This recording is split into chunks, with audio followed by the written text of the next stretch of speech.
This is how we defeat globalism and change the world. Now, I've spent a lot of time researching history to find out how this centralization or globalization affects people, and more importantly, how it takes away freedom, and even more importantly, how that trend gets reversed. How does it lead to revolution and freedom again?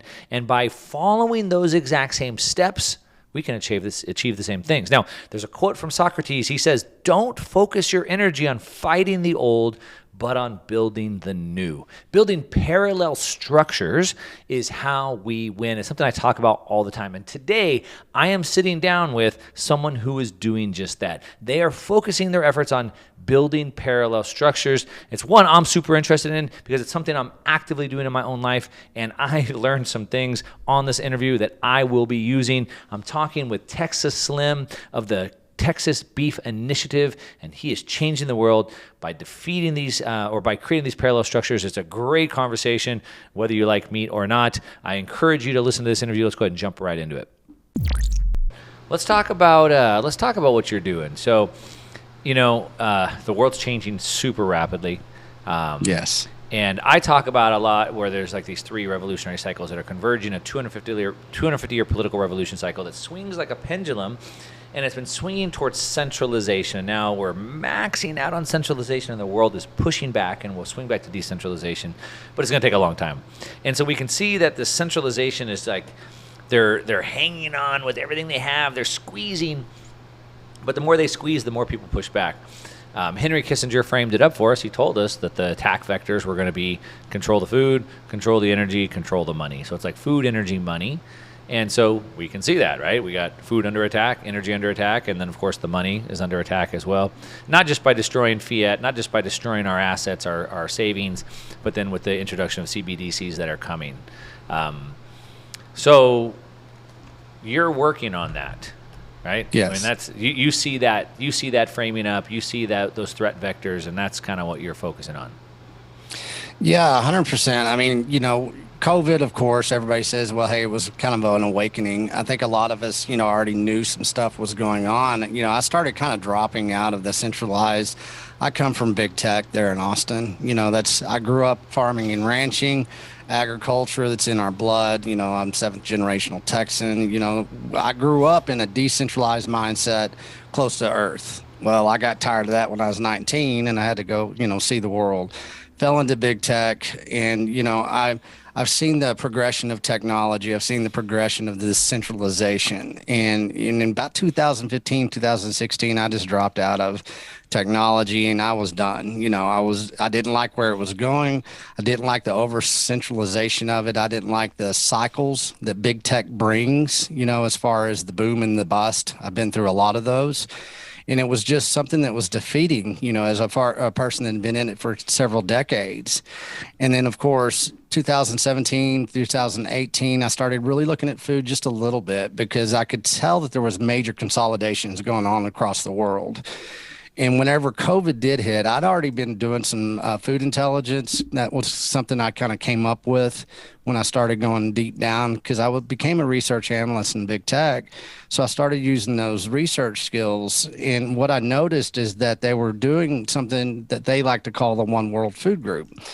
And what does that mean? Well, it's very daunting. It's hard to understand on a macro level to break it down to where it affects us on a micro level. So I dove in, and then especially when COVID came, the marketing plan of COVID, you could tell the supply chain lines breaking down, how they basically treated the beef industry as well. There was a lot of things they did to make it look like it was okay, but it wasn't. With all that, it was a perfect storm to uncover a lot of the deceptions that we live in with our food. And so I broke it down, and then 2 years later, here we are. I don't know, I've been doing this for over 3 years, but the Beef Initiative, 1 full year now, and 1 year of research before I kicked off the Beef Initiative. You mentioned food intelligence. So what's the food intelligence? Well, what I like to go back to, where whenever you look at food intelligence, you look at food, what is your knowledge of food? Where does your food come from? There's a layer there that a lot of people are forgotten. And what I was able to do is reflect back on my ancestors, on my grandfathers, and to where that how they looked at food that basically came from the soil. And food intelligence really should start underneath the ground. That's where our vitamins and minerals truly are. And if you look at our cycle of agriculture in the United States of America, we've lost that food intelligence as us, the consumers. And so what I wanted to do is I wanted to bring a new awareness of like where food used to come from, where it is now, how we got here. And then food intelligence basically should be associated with health intelligence. And if you can combine those two together, you can kind of really uncover more than a lot of people are enabling themselves to do. Because a lot of people in the health industry, they really don't really associate your health to food. It's amazing the separation of nutrition and good health. And so I just came up with a hashtag because I wanted to, create some awareness around just that phrase. I believe right now, us as a society, especially in the United States, we have to live with a new form of food intelligence. And it's really getting to the source of the seed of what true nutrition is and where that comes from.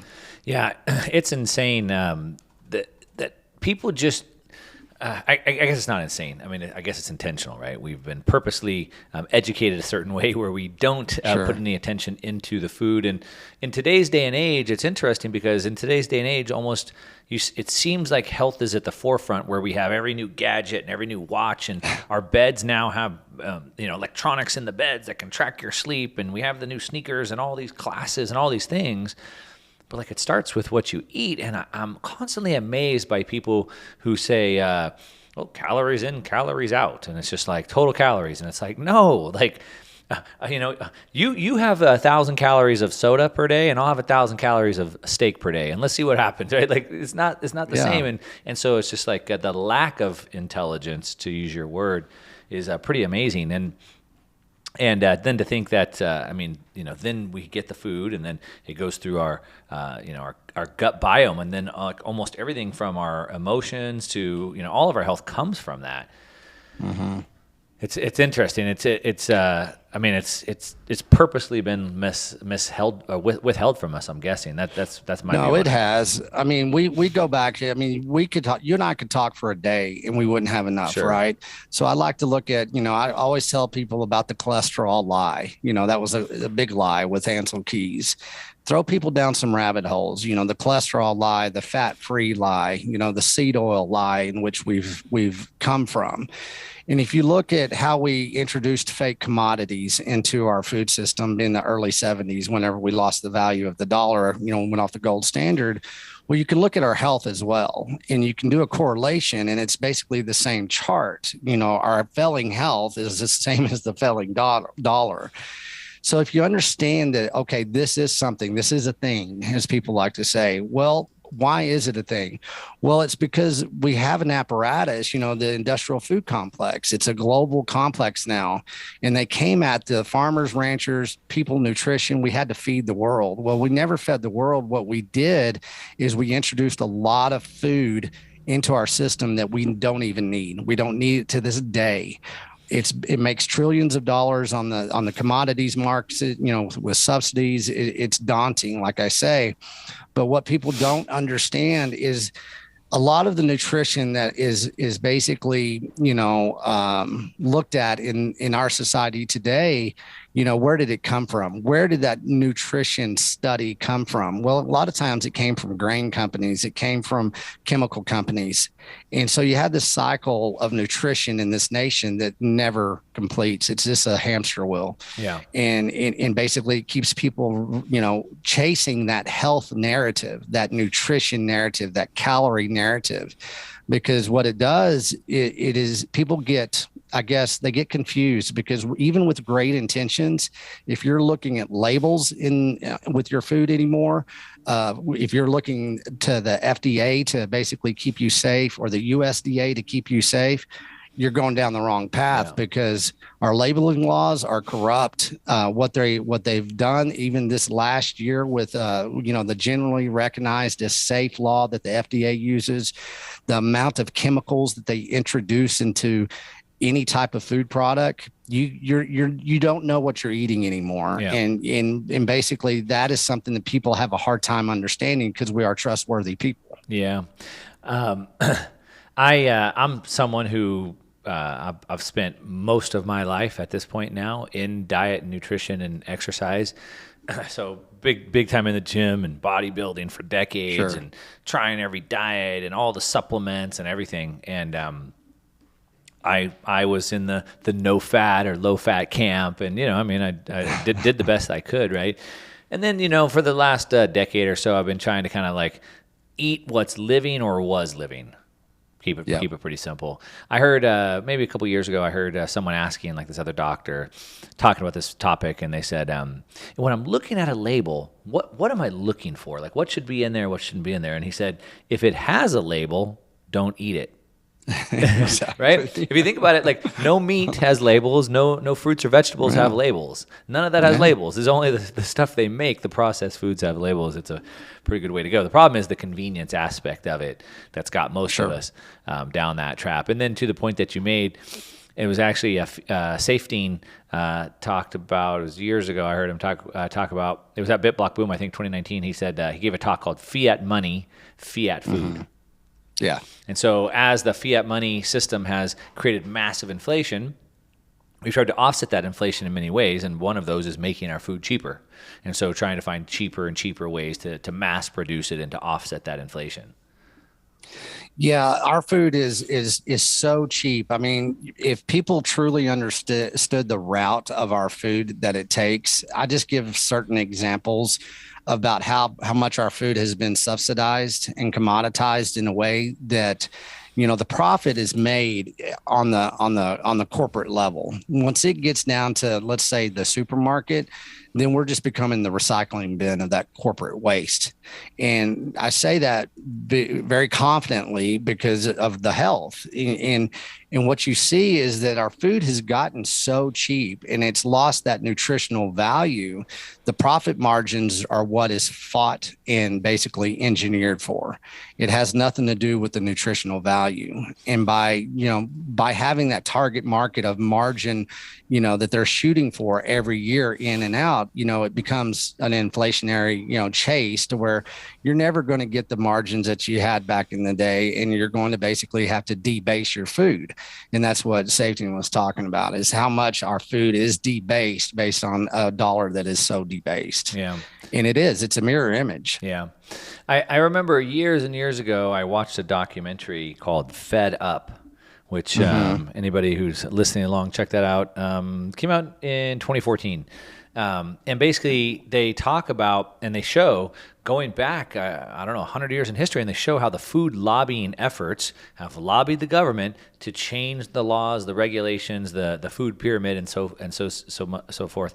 And I mean, all factual, really good. I mean, all documentaries seem to have kind of an agenda, but this one really exposed that. And even going as far as when President Obama took office and the First Lady, Michelle Obama, she came out with this whole campaign, and it was diet and exercise, like eat right and stay active or whatever. And then, and that was her whole campaign. They showed all this and how she was running it. They showed all the signs and whatever. And then after extreme lobbying pressure came under her, the eat right part got dropped. And then it was only the keep moving exercise part that she kept. I mean, it just couldn't be more black and white. So anyway, and then we have the again, back to the kind of three attack vectors. So then we have the control the food, control the people, and so now we have all over the world we're seeing that the food is under attack, specifically the farmers. Right, so I've talked about this extensively. Obviously, Sri Lanka is the big one, but we see it in Holland right now, attacking the farmers there. Now Canada is doing the same thing, right, by shutting down fertilizer. And then even in the United States, just a couple of weeks ago, we saw the feds move in on the Amish farm, for selling meat without hormones, I guess, or unpasteurized milk or something like that. And they just don't want us to have the natural food. I mean, what's your take on the war on food? Well, it's here, and if people don't have access to the true information of what's going on. We're very complacent with our food because it's always on the shelves, right?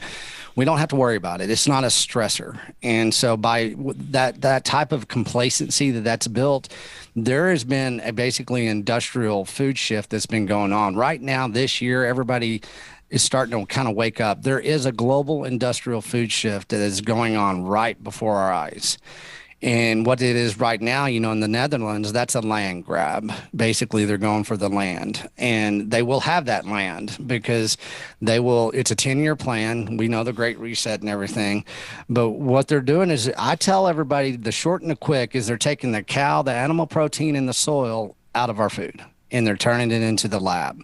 That's part of them introducing new fake commodities into the food system, basically, so they can chase those fiat margins, and they've had this plan for a while. There's been four major consolidations of food global corporations since NAFTA, basically. The last one was 2017 and 18. You had major food consolidation, you had major chemical company consolidation. At that time, they had their marching orders. And so what they're doing is they're using climate change as the propaganda. They're labeling, the cow as a carbon hazard, which is totally false. It's a misnomer. But they have billions of dollars that they're unleashing onto the world. And it is a global marketing plan. And it is going to basically be take protein, animal protein, out of your diet. And this is really only happening in Western countries. The same places that, we're having this shift of monetary reset, they're doing it with the food as well. Yeah. So once again, debasing our money, debasing our food. We've been through this again in the 70s. We're about to do it again.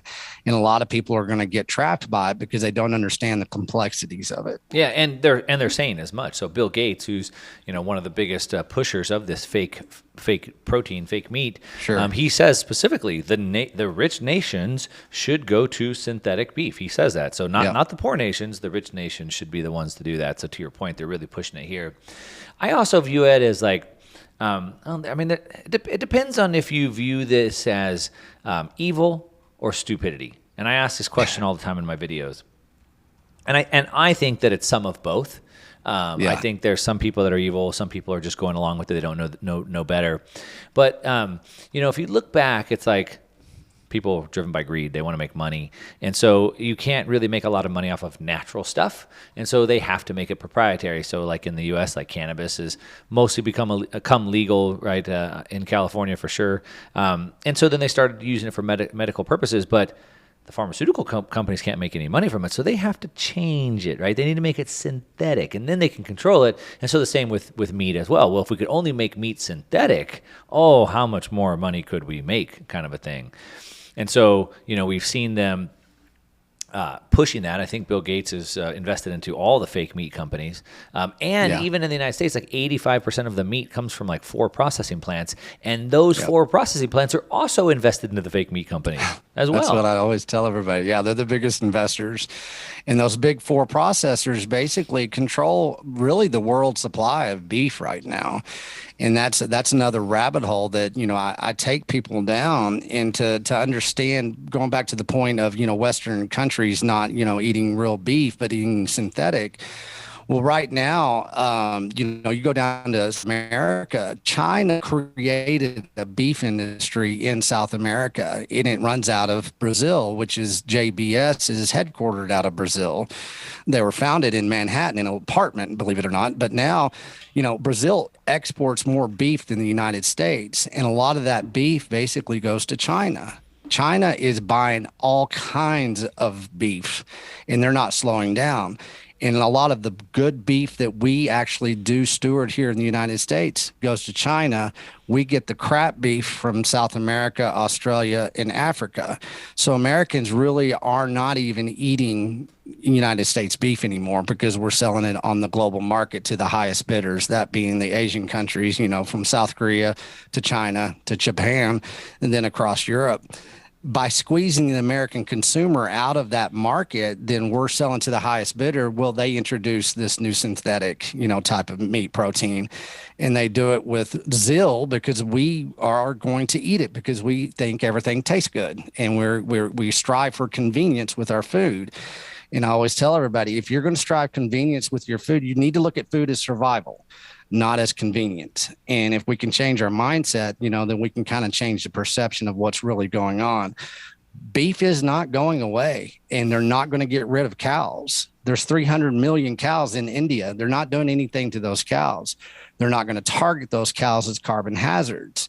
What they're doing is target the cows in the Western countries as carbon hazards and make you more of a less of a consumer towards that type of protein. Yeah. Yeah, of course, in India, they're not going to eat those cows either, right? So No, they're not. No, of course not. They're just going to be there. Yes. Yeah. Yeah, it's crazy that cows have been around as long as the humans, and now apparently they're a problem. It's how we got here. You look at any society throughout history, they basically gave a lot of respect to the cow. Animal protein is how we got to where our strength is. And that's a lot of what I talk about in the Beef Initiative. Coming from Texas, Texas at one time fed a nation. We did. I mean, that was the invention of the cattle drive, basically, and how we went out and we had all these millions and millions of cattle that were basically wild animals, and we herded them up, and we drove them north and south, or north and west and east, and we fed a nation. Well, that's what we have to start understanding again, that we need to feed a nation again the way we used to do it, not the way that we're doing it now. Of course, the nation didn't have 330 million people. No. It did not. So one thing I really want to get into building these parallel structures, and that's Sure. something I'm super passionate about, so I want to talk to you about that. But before, let's dig into that for a second. So it was maybe a couple months ago, we were out to dinner, and a buddy of mine just posed the question to me. We weren't really having this conversation. He's not the person to have this conversation with, but he posed the question to me, and he said, I ordered the steak, you ordered the steak, they ordered the steak. He's like, how many people in this restaurant you think ordered this big old steak, T-bone, whatever, ribeye? How many people in this town, in this county, how many people do you think in Southern California ordered a steak tonight? And where's all the cows? Like, I don't see any cows around anywhere. Like, right. That's a lot of steaks. Like, where do those cows come from? And so they obviously didn't come from Southern California. Now, there are some, but, they're spread around the country or around the world, I guess, to the point that you're making. It seems like when it comes to the fiat money system, it seems like in order for these manufacturers to achieve scale, the more scale they achieve, the more they go against what we actually want. So when we try to scale food, now I have to grow it in this way that's not beneficial for humans, right? So now cows grow up in these little pens, and they're not humanely raised, and they don't get to graze, and they're fed a bunch of crap, and on and on and on. So it seems like a much easier way would be for them to just walk around and poop on the ground and eat the natural grass, right? So the way I understand it, correct me if I'm wrong, but we have dirt and then we have topsoil. The topsoil should be alive, and that should have the minerals. And the grass that grows takes in carbon, takes the carbon, puts it back into the ground, which then puts the minerals there. The grass then grows with good protein. So then the cows eat the good protein. The cows grow strong. They don't need antibiotics and hormones because they're eating good protein. They're more resilient. And then as they walk around, they poop, the soil keeps going. That sounds great. It sounds super simple. But how does that work to make 330 million T-bones per day? Well, you can't have a T-bone if you have a New York strip. So that's a little knowledge for you. But, well, you put it into perspective, and everybody kind of loses perspective of how do you feed a nation? How do you feed a community? How do you feed a family? And back in 1971, Ansel Keys went out to the United States farmer and rancher and says, we're going to go feed the world. You're going to go fence to fence, and you're going to go big or go home. So they really planted that propaganda in people's minds and thinking that, well, we're going to go feed a nation, and this is what it takes. We have to have this commodity type system. And that created the commodity cowboy, and that created the feed yards to a level that we see today. Well, everybody drives by. You don't see it in Southern California. Where I am in West Texas, I have places like Hereford, Texas. I have places like Denton. I have Bovine. We have all kinds of cow towns. What we do also have is we have major processing centers that are global processing centers. Well, guess what? None of that beef, and they're killing thousands upon thousands upon thousands of head every day. None of that beef is going to the United States of America. It's going overseas. So if you want to look about, sitting in Southern California and saying, hey, we're in LA or San Diego or wherever it is, you can feed a region in a regenerative way. We always have done it.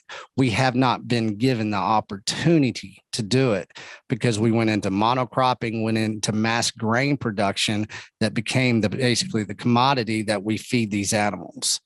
And so by putting it into perspective, right now with this parallel economy that we're doing within the beef initiative, you can grow as much grass, cattle, and population in unison in any type of basically surface area that we've ever seen. What you can't do is go ahead and use your land, your people, your labor force, and you're basically the Great Plains in which we have, and then Southern California basically being the true breadbasket of America.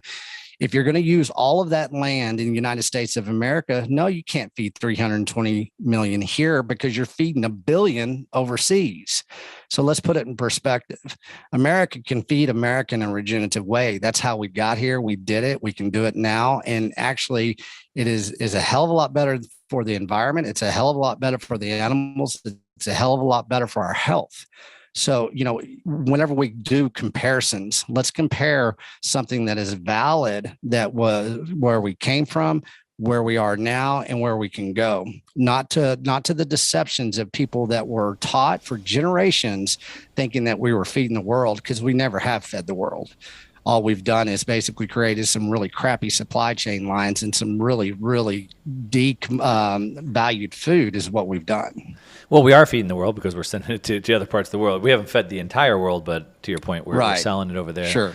And so that's part of my thesis. I believe that the world is decentralizing. We're seeing that happen right before our very eyes, going from a multipolar world to a multipolar world. And I think that will continue. We're seeing it really exaggerated in Europe. Every nation's out for themselves. We're going to hold on to our energy. We're going to hold on to our firewood, et cetera. Right. And so I think over time, we're already starting to see the United States starting to re-onshore a bunch of mining, and now we're going to re-onshore our chip manufacturing.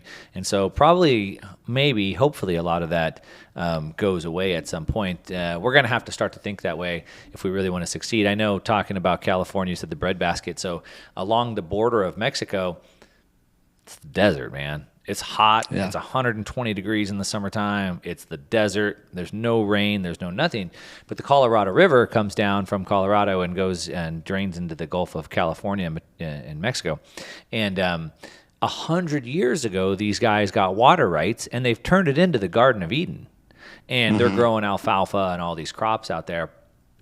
But it's become a big problem because now we don't have enough water, and they don't want to give it up because 100 years ago they got the rights to the water.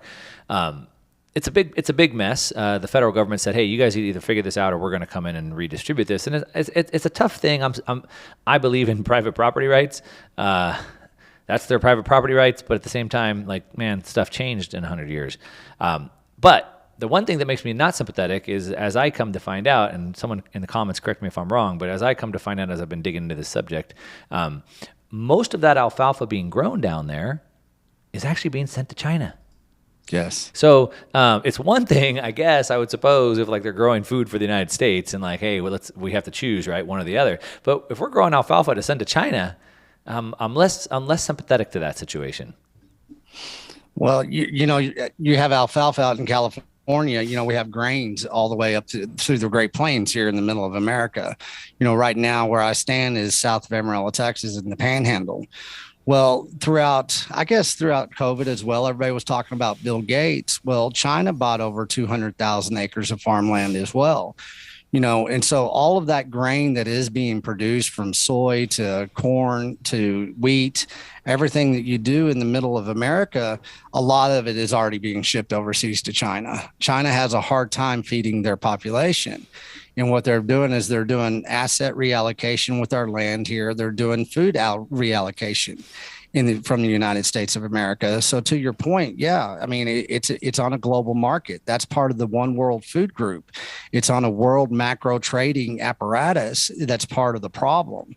And that's why we always have to say, we have to start building out locally, and then once we build out locally, we can kind of broadcast globally of our successes.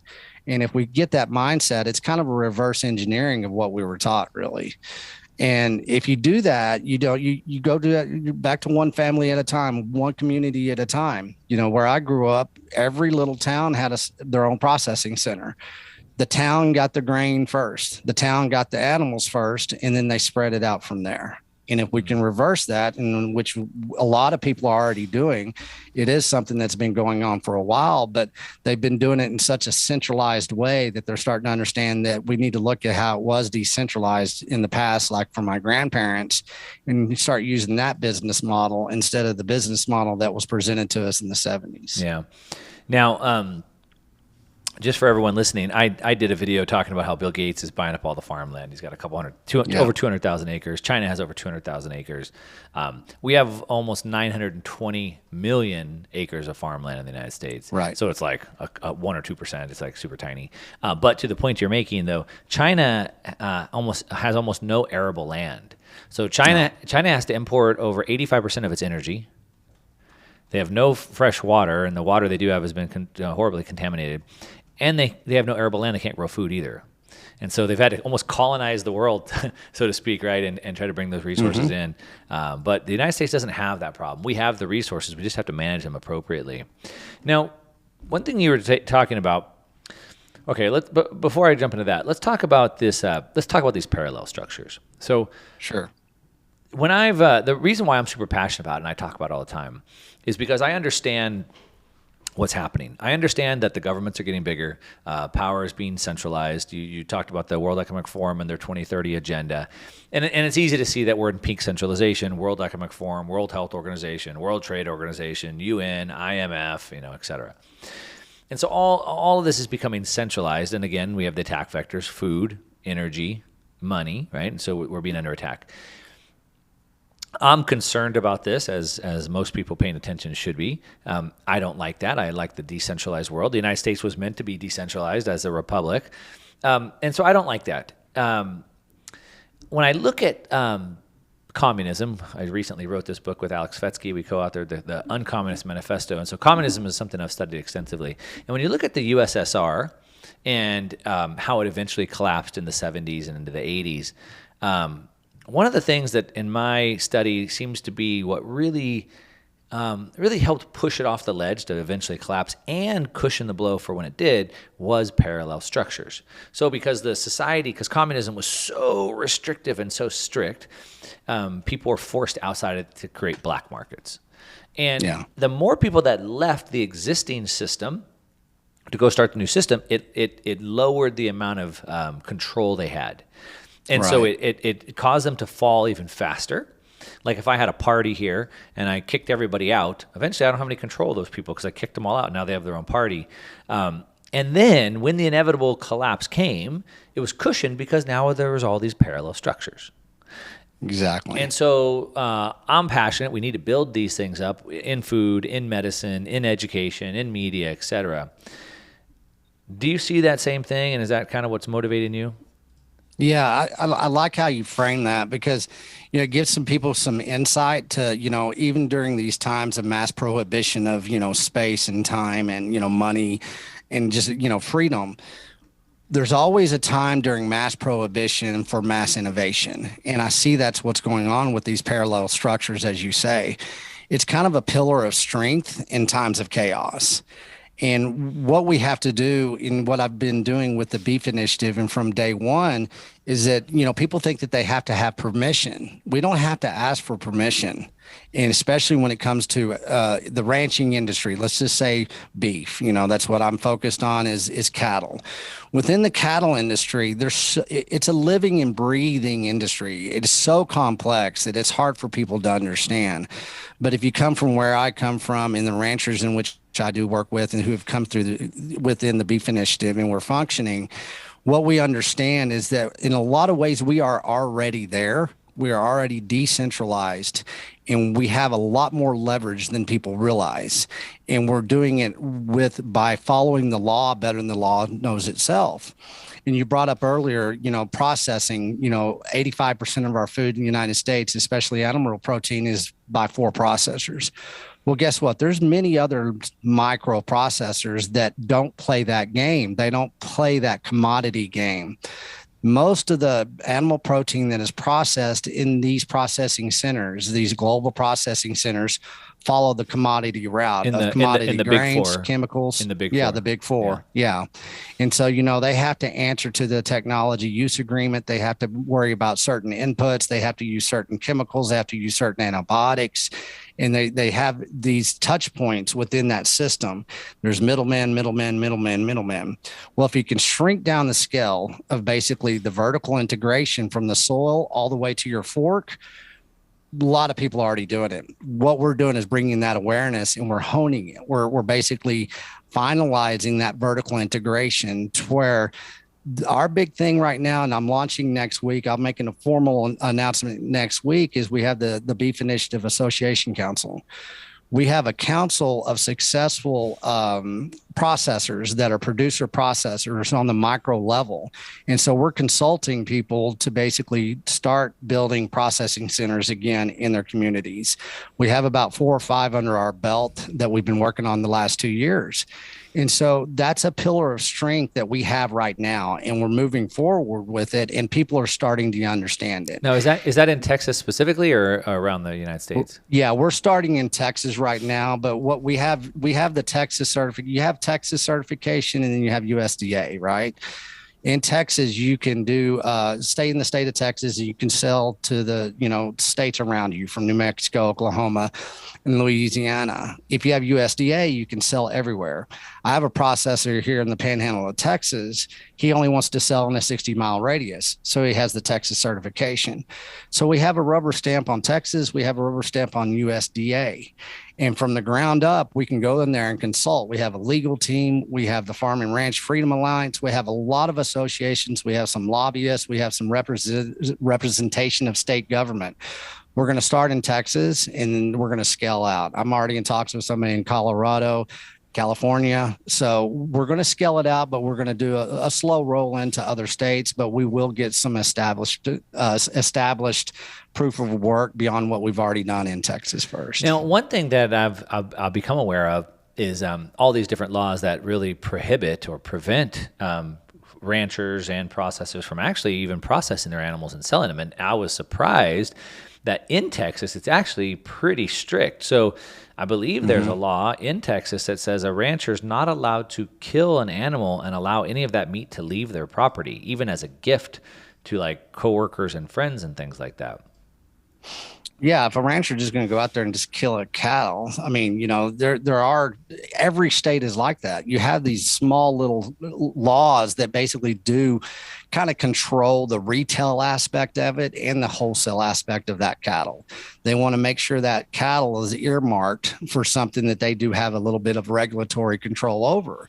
And so you have to be pretty strict about, you're up in Montana, it's going to be different in Montana than it is in Texas. But once again, I have my little place in Texas. I got 5 cows. Sure. So I've raised those 5 cows. I know what they've eaten. I can't eat 5 cows. I believe a family of 4 can eat 1 cow for a year. So I got 5 cows. I can't eat them. So I'm going to process one of them and give them to my buddies. But I think the law prohibits me from doing that. Yeah, pretty much. Right. I mean, that seems like a big deal. You're going to have to use a microprocessor that at least has a Texas certification. So that's the deal. But then are they forced into, as you're saying, so then they have to use certain chemicals or certain fertilizers? No, they don't have to force to. You can have a clean processing center, or you can have one that uses chemicals. Okay. And there's a lot of different chemicals that can be used. This Amos Miller, I believe there's 2 things. He was raw milk, and then there was also this is the Amish farm in Pennsylvania. Yeah, okay. Yeah, exactly.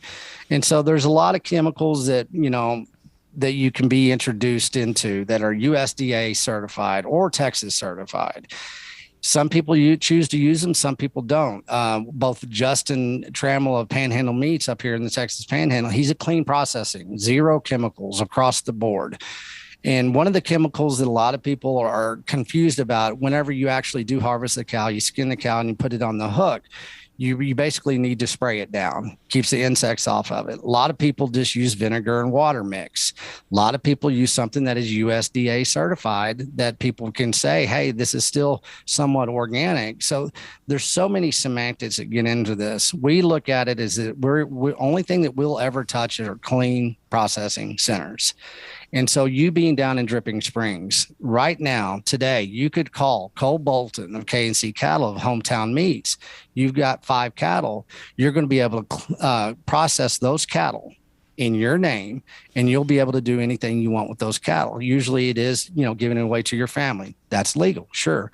You got it processed in a certified Texas processing center.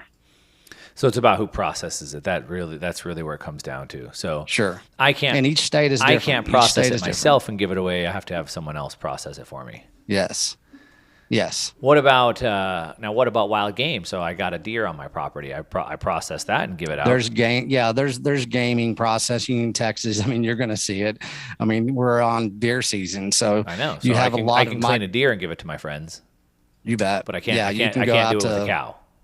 Right. I don't know. Okay.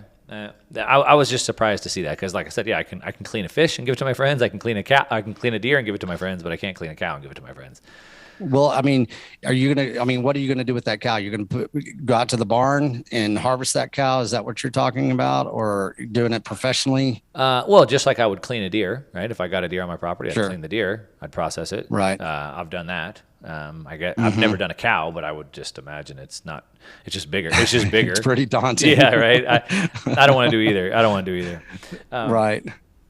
Now let's talk about the Texas Beef Initiative for a minute. So it's just the Beef Initiative. Okay, the beef Initiative. So as I understand it, and I'd love for you to explain it to me, you're kind of trying to match up people who understand that maybe the food they're getting isn't so good. They'd like to have better food, and you're matching those people up with people who are growing the food and can provide that to them.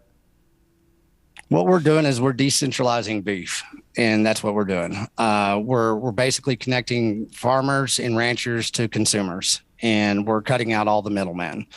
We're doing a vertical integration from the soil to the grass, to the cow, to the producer, to the processor, to your fork.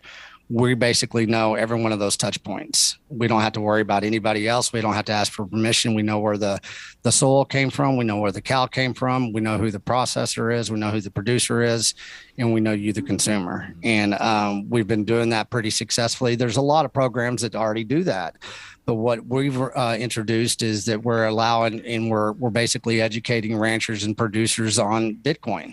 And we're able to do peer-to-peer transactional systems now through the Beef Initiative. And so we have consumers that are basically buying their beef with Bitcoin.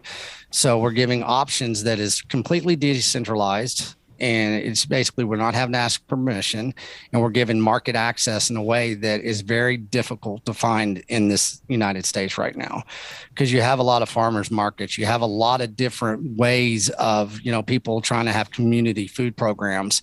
Every one of them are reliant on centralized social media applications, programs, platforms, advertising. Everything's in a centralized spectrum. We're basically grassroots. We're grass fed.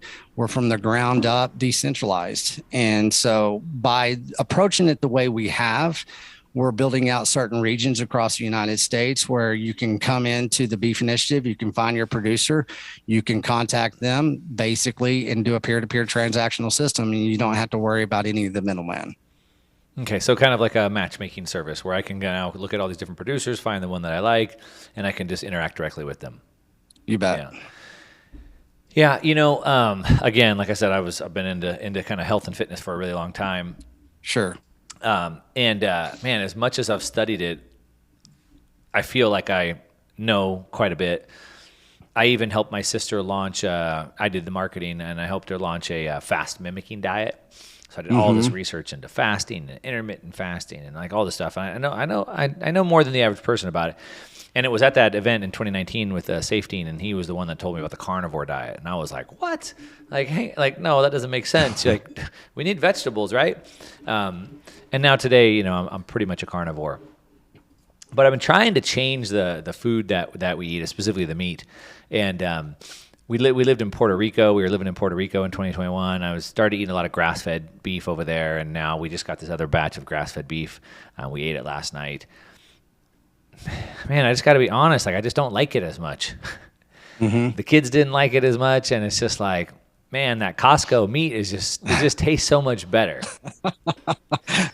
Well, it's funny. You like fat. You like animal fat, and that once again, do you know your rancher? Not at Costco, I sure as heck don't. Who did you buy your grass-fed beef from? My wife has been sourcing it, so she's been trying to buy it from different people, So I'm not exactly sure where she found it this time. Well, once again, I say the beef industry is very complex. And so the way I look at it, I know every rancher, I know every piece of beef that I eat, I know where it came from.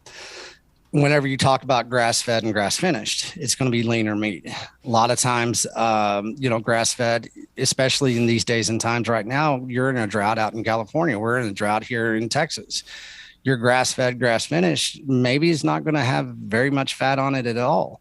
What people start understanding is that they need to ask them why do they want grass-fed and grass-finished? Is it because they know that commodity grain finished cattle is pretty nasty, and that's what a lot of people get deterred from. Well, you still have regenerative ranchers that still, like Cobalt and the K&C cattle. He grass feeds, but he also grain finishes on organic, locally sourced grain, to where he can have that fat content. Therefore, the taste profile changes. That's what I need right there, Slim. That's what I need. So explain to the listeners what the differences are. So the Costco meat, it's USDA Prime, whatever. Well, I'm going to tell you. I think it's delicious. So tell me why. Well, tell the listener why maybe they don't want Costco beef, even though it's delicious, and why they may want something from a local farmer, and then what the differences of those grass-fed, grass-finished, grain-finished, et cetera, are. Sure. Well, I'm going to talk about something I use, and people can associate really well. It's called the Brazilian cattle drive, right? And you're talking about Costco. So what happens, you have a cow that starts off on grass in Brazil. Well, it'll make its way all the way up through South America, Central America, into Mexico. Like what, grazing, you're saying? Well, no, just shipped. Okay, got it. Shipped in certain ways. And it'll be fed commodity grains, steroids, antibiotics. So they're shipping a live cow. Yeah, they're moving a live cow all the way to basically Mexico, where it gets finished off into a fat cow, basically is what they call it. They get all of its shots, all the steroids, antibiotics, and then ends up in a processing plant, let's say south of San Antonio. Okay. Well, they did a study on processing plant down there south of San Antonio, and they did a test on ground beef. And this is the type of ground beef that Costco sources through this market access of the 4 processors. Well, they found within that one batch of ground beef, there was 89 different genetics of cows in 1 pound of ground beef. So you're eating 89 cows. Yeah. So what's the problem with that, though? Well, the problem is that you don't know where those cows came from. And the USDA can say it's prime because it got processed in the United States of America. You have no idea the protocol, the feeding protocol, where it came from, the soil it came from, the grass it came from, the farmer, rancher it came from. You don't know if it was a commodity cow, if it was a dairy cow that chewed on grass for a couple of days and they said it was grass-fed. There's so many things that have been manipulated and basically corrupted within the labeling laws, within the USDA and the FDA, that you have no idea. It's crapshoot. If you're buying from Costco, you don't know where that beef is coming from. The amount of chemicals they can put in that beef, they don't have to tell you about. That's under the Gross rule, generally recognized as safe. It happens all the time. They bond meat together and make steaks out of it. There's so many things that happens to commoditize beef, and it's not all bad. And I'm not saying that. What I'm saying is the chance of it being pretty shitty beef is getting pretty high on the scale these days, because the good beef is being shipped off to the highest bidder on the global market. And so if you're going to consume from Walmart or Costco, it is a crapshoot of what you're consuming. I'm not going to put that in my body. What I'm going to do is I'm going to go make a relationship with somebody that lives. Is that because animals can't eat crap and produce good meat? Is that it? Or is it also is it either or also because then the way they process it with chemicals and stuff like that also makes it worse? Is it both Yeah. or one or the other? Well, it's if you have a cow that's eating grain that cannot be consumed by humans, and then you're eating that cow, then you're eating part of that grain that can't be consumed by humans. That's not a good thing. So that makes It's that makes it into the meat tissue. Of They don't course. filter that I out. mean, you bet. I mean, that's what they do. That's what we're eating. We're eating what they eat. They are that middle point of nutrition for us. I like to joke. You I know, like to joke with some people that I'm on a grass-fed. I'm on a plant-based diet. Exactly. I'm on a plant-based diet. My cows Well, eat we plants, are. and I eat the cows. The same thing, right? Yeah, it's true. And like I say, it's not that everything at the supermarket is horrible meat, but what you can guarantee is it's probably not from the United States, or it's got a combination of several cows. I'd rather consume one cow to where I know where it comes from. And that's being responsible and intentional about your consumption model that is based on nutrition, not on something that's probably artificially tasting good. And so let's go back to taste. And you're saying, I don't really like the grass-fed beef. Well, I've been around the world. You've been around the world. I've eaten beef in different countries around the world. One thing that America is very good was producing a taste profile based on fat content of beef. And we were some of the best at it, from genetics all the way into the protocols of feeding. Even before we got into commodity feeding, we were the best at basically making marble within the flesh of the cow. And so that's what you're missing. And, I've spent a lot of time in Thailand. That beef is different than it is in Texas because mostly it's grass-fed beef in Asia. And so it is going to affect the taste profile. Whenever you go and you say, I want grass-fed, grass-finished, you, the individual, should know why you're asking that question or demanding that. A lot of people say it because it's kind of trendy to go against grain finished because of the chemical companies, the Monsantos, the Bayers, the Cargills, everybody that controls our grain and the chemical apparatus in which that grain is. That's what I was mostly thinking, right? Raising GMO grain or whatever. Right? Yeah, exactly. I was up in North Dakota last year. I embedded myself in a harvest company to dive into, the agriculture complex more. And there was a outside of a place called Mott, North Dakota. It's a family that's been there for, 50, 60 years. They grow all their grain, no chemicals, no pesticides, no herbicides. And they have some of the best beef that I've ever eaten. And it was grass fed, but it was also grain finished, but they grew the grain. That's what I searched for. And that's what I found in Cole Bolton with K&C cattle in Texas. And he does that for a reason, because like you look at this year, we have grass fed, grass finished. Well, these cows are going to harvest. These cows are smaller in weight this year. That grass fed, grass finished beef is not as good as Cole Bolton's. He weathered the storm of a drought, and his beef is still tasting just as good. It's clean, still is organic. But then you get to the people that have been in the grass-fed, grass-finished, and you get into the omegas, you get into the true dense protein, the dense nutrition of grass-finished beef. I don't go that far. There's people out there, that's what they live for. I have ranchers that are in the beef initiative, like Holy Cow Beef. They're out of Lubbock, Texas. They are deep into that nutritional model of the grass-finished beef. So then grass-fed, grass-finished maybe has more nutritional content potentially, but the grass-fed, grain-finished, that's non-GMO, non-processed, whatever, probably gives you a happy medium where you're still getting a lot of the health benefits. You know where your cow comes from, but you're still getting that marbling taste benefit of it. Yes. Got it. And that's a lot of, the aging of your beef. You age grass finished different than grain finished.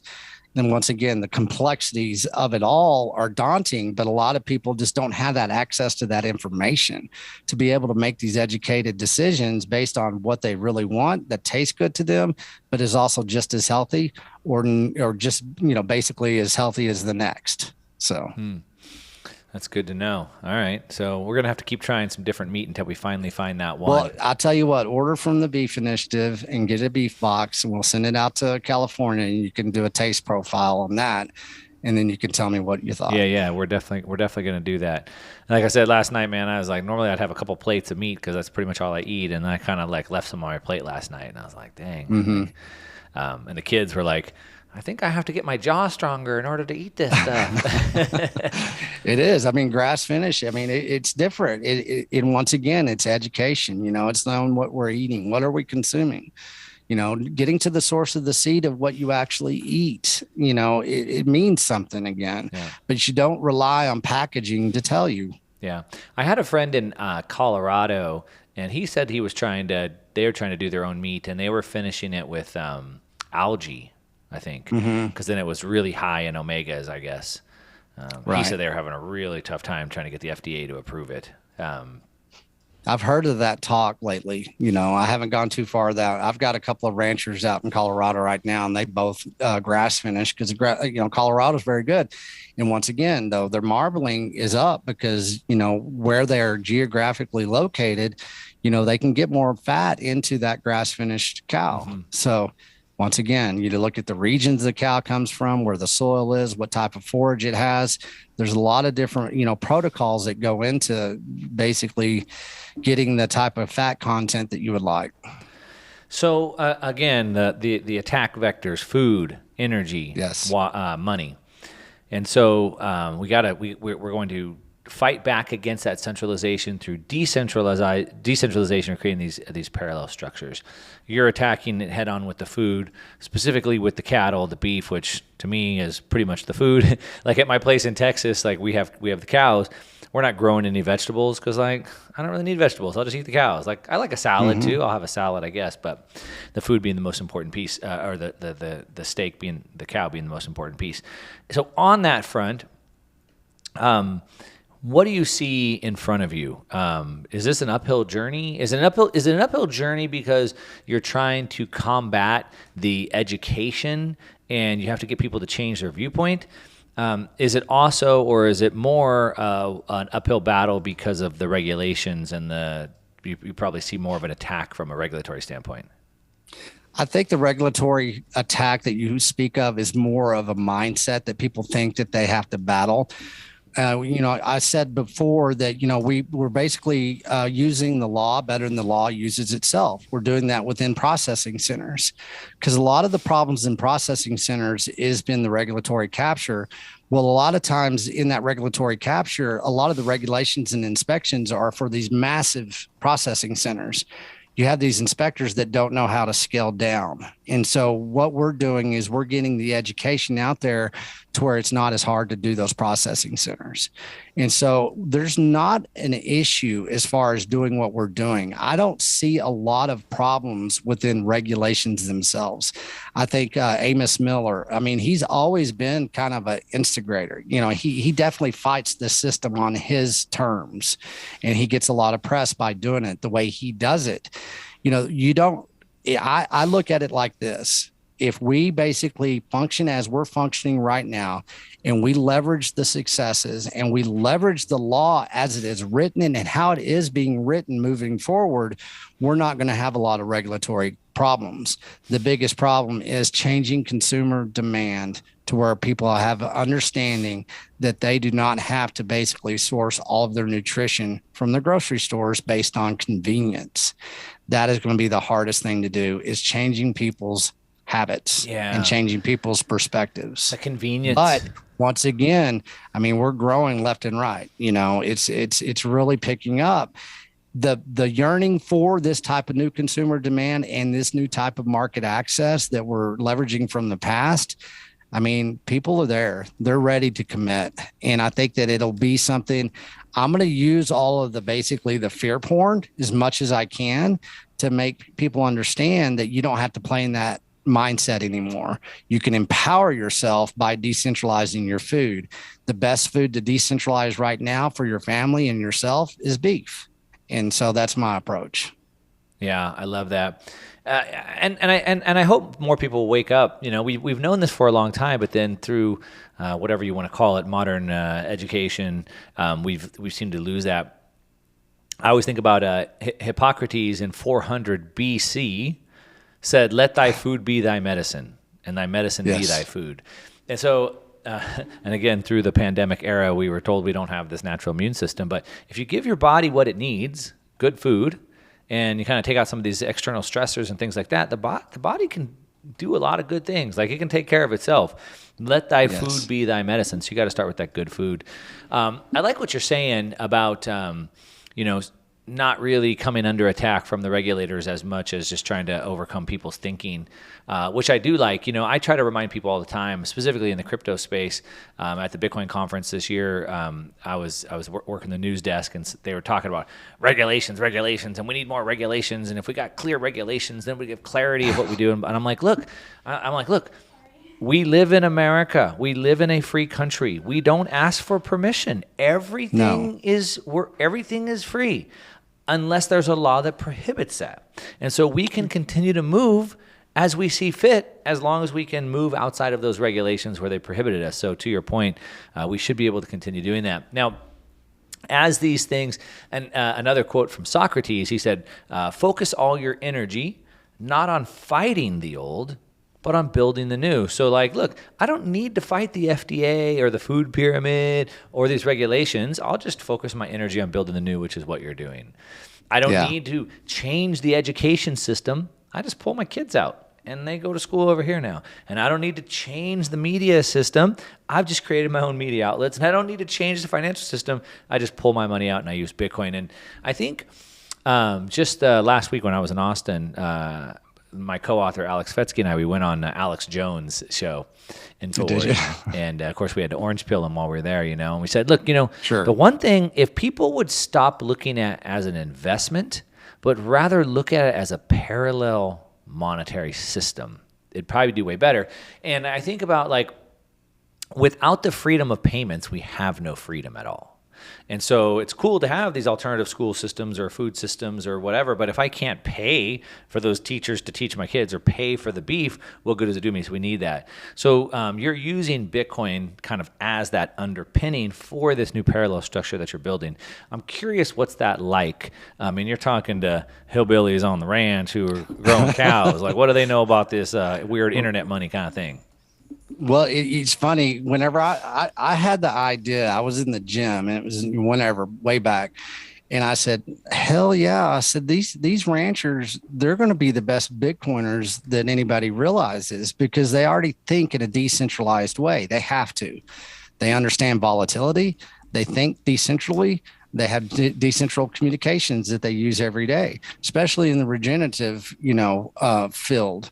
So you would think that it's hard to get them to be orange pilled, right?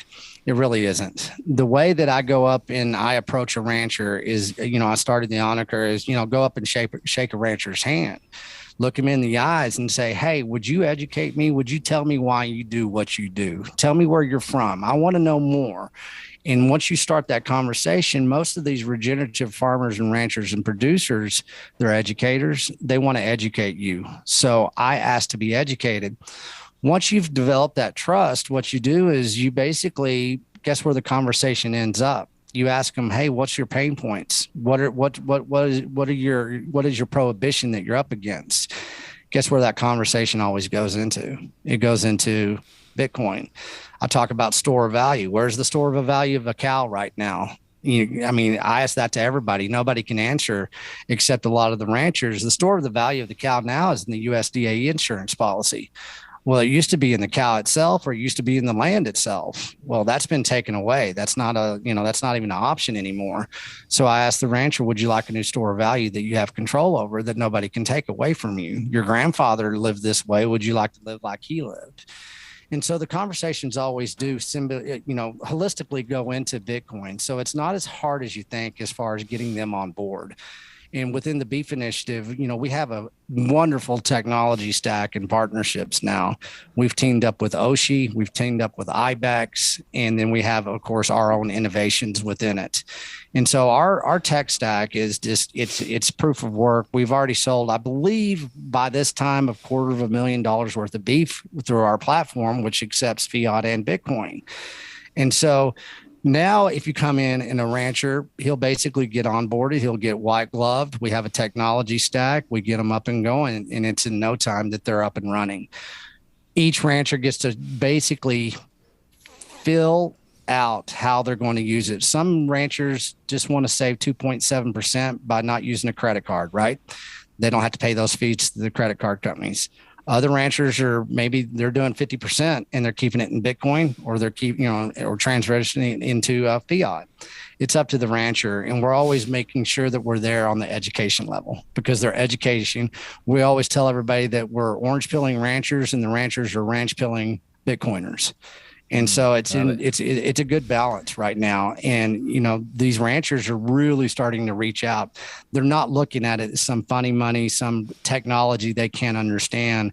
And at the conferences that I've held up to date, it's amazing how much they invest, within this new form of education that we're giving them. We're asking them to be educated first. Yeah. They're educating us about food first, and then we educate them about Bitcoin. A few months ago, I spoke in Las Vegas at the Freedom Fest, and a few thousand people there. And I was talking to a farmer, and he wasn't a rancher; he was a farmer from Utah.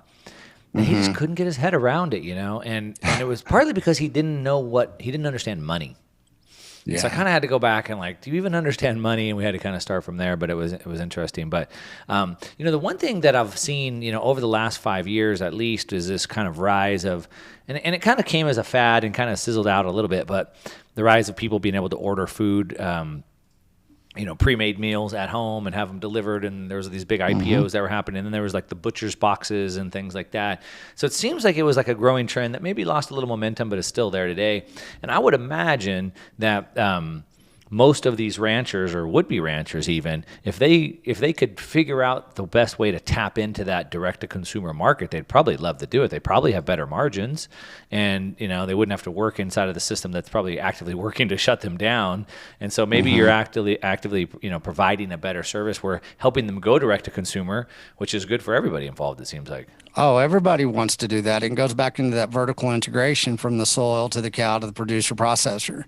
You look at that model that we've created and that we're actively using today as we speak. Okay, if you sell to a commodity, you sell to one of the four big processors, that rancher is probably only going to make between, I don't know, $100 to $400 off of that fat cow when it's ready to go into basically processing. You get somebody like Cole Bolton or Jason Rick or Justin Trammell, that are in the beef initiative. They have a chance, if they're going to go to consumer directly in a decentralized way through a decentralized platform as ours, that's $200 to $300 profit margin. They can leverage that into basically more like $1,200 to $2,000 per cow. Wow.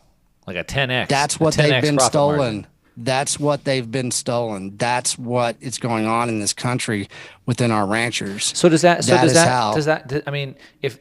going to make 200 from selling it to one of the big four, and they can make 1,200, a 10x gain for selling it direct, does that mean they can compete with retail prices, like Costco prices? Because they don't need to make 1,200 more. Maybe they just make 600% more. Yeah, we're already competing with retail prices because the price manipulation on beef right now is just astronomical. Because that's the biggest drawback I hear of people wanting to go to better meat is, it's too expensive, I can't afford it. But see, once again, perspective. What is the perspective? You're eating shit beef, or you're eating the best animal protein in the world? What about your medical cost? Oh, no, I get all that, but I was just saying, that's what I always. That's the perception. If they're only going to make $200 by selling to a big four, but they can make $1,200, 1,200% increase by selling direct to consumer. What if they made a 600% increase, and now they could kind of match the price, but they're still making 4 or 5 times more? That seems like a pretty good win. But I hear you. We're buying it. I'm spending the money, right? I'm with you 100%. Yeah. I was just curious about that. No, it's a very good point. But see what happened. Why did they not do that? What is not letting them make that extension of profit that they used to have? They used to have the ability to do that, and when they sold especially in their communities, it's those four major processors. Right, they're squeezing them out. Well, I'll say this right here on your show is the Department of Justice should be investigating these guys. From JBS to Cargill to Tyson, the amount of money and amount of fines and amount of out-of-court settlements, the amount of ranch land that we've lost because of these four global processors, people need to wake up, because it's getting to where it is kind of getting it's basically stealing the heritage and legacy of our ranch lands in the United States of America. Yeah. People really, and the reason it's happening is because of our consumer demand and lack of education. Yeah. And that's what I'm trying to bring forward. Well, in the Communist Manifesto, Karl Marx lays out the 10 points of communism. So in order to have a communist society, these 10 things have to happen. One of it, 7 of the 10 we have in the United States today. So we're not a capitalist society. We're 70% communist, one of which is a progressive tax system. 2 was a central bank. 3 of the 10 have to do with taking over agriculture. Mm-hmm. 1 is basically heavy taxation or confiscation of inheritance. Yes. So these farmers. My father grew up on a farm. My grandfather was a farmer in Iowa, and they have these farmlands, these ranch lands. They're poor, right? They work the land. They own a bunch of land, but it's been in the family for however many generations, and now they pass it down, and now they got to come up with millions of dollars of tax, and it's like, I don't have that. And it just goes back. And so, again, that's back to the communists. But, man, we can keep going on forever. We'll have to do another one for sure. I'm going to go ahead and wrap it up here. I'm going to make sure that we're going to link down in the description down below for the beef initiative. I'm going to go buy some beef box directly from that. And everyone else should check it out as well. We'll link to that down below. I'm also going to link to that Fed Up documentary I talked about earlier. Anything else you want to point people to? We're going to have a conference in Georgia at White Oak Pastures. And if you can't make the conference, go and look at White Oak Pastures. That's Will Harris. He was a commodity cowboy. He changed his 150-year-old ranch that he inherited from his father and his grandfather. He returned it back into a regenerative model. He basically was the first guy to sell grass-fed beef through Whole Foods before Bezos bought them. So he has a protocol that basically what we're doing within the beef initiative, he has now established over the last 2 decades. And so we're having a conference out there September 16th and 17th and 18th, but you can find that on the Beef Initiative platform as well. The best place to start from a podcast to getting a beef box to finding a producer to adding a producer is thebeefinitiative.com. What's the podcast? Do you find that on the Beef Initiative? It's it's on there. Okay. It's Texas Slim's Vision. And then, of course, on Twitter, I'm at Modern T Man. You can do a search these days for Texas Slim. You're going to find me. Yep. And we're going to link to it all down below as well for everybody. And with that, we'll wrap it up, man. I encourage everyone, like Socrates said, focus all your energy. Don't fight the old. Just go build the new, man. Pull your kids out of school. Turn off the mainstream media. Stop buying processed food and go build these parallel structures. That's how we really change the world. All right. Appreciate you, Mark. Thanks for having me on. Thanks, Slim. All right, that's a wrap. Hopefully you enjoyed this interview as much as I did. I am going to be buying a box of beef, and I'm going to be trying it out. Maybe you will as well. There's a link down below. It's not an affiliate link. Just if you want to check it out, check it out. I do have a gift for you, though. However, there's also a link down below. You can download the Sovereign Guide. And so I have bought my own ranch. I'm raising my own cows, and I have learned a ton of stuff. And I want to give some of that information back to you. There's a link down below. You can download this guide, my free gift. And it just kind of shows you the things that I'm focusing on, how I'm improving each one of these things, and ones that you should probably think about. So check that out as well. Of course, as always, leave me a comment. Let me know what you think about this video. Give me a thumbs up if you liked it. If you don't, you can give me a thumbs down. That's okay. But at least tell me why in the comments. And while you're at it, hit that subscribe button and the bell notification so you know when I put new videos out. And that's what I got for you today. All right, to your success. I'm out.